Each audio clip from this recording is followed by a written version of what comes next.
अगली खबर का रुख करेंगे, जहां कृषि मंत्री रामविचार नेताम ने प्रेस कॉन्फ्रेंस की है। नया रायपुर में विभागीय उपलब्धियों का प्रस्तुतिकरण किया है। बता दें कि 2 साल में 25 लाख किसानों को सहायता मिली है। धान किसानों को 25,265 करोड़ का रिकॉर्ड भुगतान किया गया है। प्रधानमंत्री फसल बीमा से 1.89 लाख किसानों को लाभ मिला है। तो खरीफ 2025 से अन्य फसल में किसान भी योजना में शामिल थे। तो बता दें कि रामविचार नेताम ने प्रेस कॉन्फ्रेंस की है और अपने 2 साल की विभागीय उपलब्धियों की जानकारी दी है। और इसी खबर पर ज्यादा जानकारी के साथ एक बार फिर से रायपुर संवाददाता दिलीप साहू हमारे साथ सीधे जुड़ गए हैं।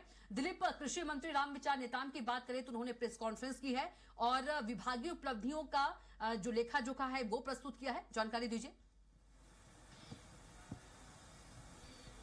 जी कविता, बता दें कि साय सरकार के 2 साल पूरे हो गए और इसको लेकर अलग अलग मंत्रियों की ओर से प्रेस कॉन्फ्रेंस कर अपने विभाग के कामकाज की जानकारी दी जा रही है, अपनी उपलब्धियां गिनाई जा रही है। इसी कड़ी में आज कृषि मंत्री रामविचार नेताम ने कृषि विकास एवं कल्याण, किसान कल्याण, जैव प्रौद्योगिकी, मछली पालन, पशुधन विकास विभाग की उपलब्धियों का ब्यौरा दिया और एक प्रेजेंटेशन के मामला में प्रेजेंटेशन के माध्यम से कृषि उत्पादन आयुक्त सहला निगार ने तमाम जो जानकारियां हैं, उपलब्धियां हैं, वो आंकड़े हैं, वो गिनाई हैं और उन्होंने बताया कि किस तरह से 2 साल में कृषक उन्नति योजना के तहत 25 लाख किसानों को फायदा मिला है, सहायता पहुंचाई है सरकार की ओर से। और इसके तहत धान उत्पादक किसानों को 2 वर्षों में रिकॉर्ड 25,265 करोड़ रुपए का भुगतान किया गया है।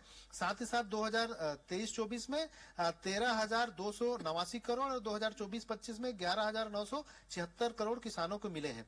साथ ही बताया गया कि 33,000 गन्ना किसानों को 92 करोड़ से अधिक की राशि का भुगतान बोनस के रूप में किया गया है।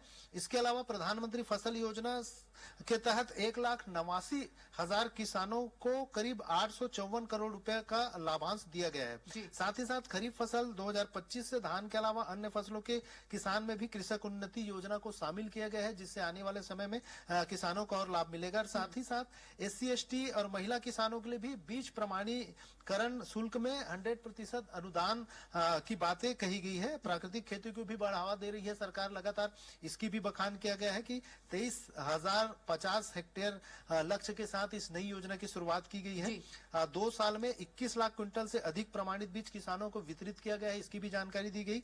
साथ ही साथ 22,000 हेक्टेयर में ड्रिप स्प्रिंकलर के माध्यम से सूक्ष्म सिंचाई विस्तार की योजना को के बारे में बताया गया। इसके अलावा जिस तरह से पिछली सरकार ने गोधन योजना जो थी, गोधन न्याय योजना, जिसके तहत गांव-गांव में गौठान बनाए गए थे, उसको मौजूदा सरकार ने बंद कर दिया। तो उसके विकल्प के रूप में इस सरकार की ओर से गौधाम योजना चलाई जा रही है। छत्तीसगढ़ सरकार गौधाम योजना पर काम कर रही है, इस तरह की जानकारी दी है। और इनका कहना है कि 11 गौधाम अभी तक प्रदेश में बनाए जा चुके हैं और 36 गौधाम योजना को लेकर काम की जा रही है। और इसमें हर गौधाम में 150 से 200 जो घुमंती पशु है उन्हें रखा जाएगा और उन्हें तमाम तरह की सुविधाएं उपलब्ध कराई जाएगी। इसके अलावा मछली पालन हो चाहे डेयरी उत्पादन हो, उसको लेकर भी लगातार सरकार काम कर रही है। उन सरकार के तमाम उपलब्धियों की जानकारी कृषि उत्पादन आयुक्त सहला निगार ने प्रेजेंटेशन के माध्यम से दी। साथ ही साथ जो कृषि मंत्री है रामविचार नेताम है, उन्होंने भी सरकार की तमाम उपलब्धियों का और जिस तरह से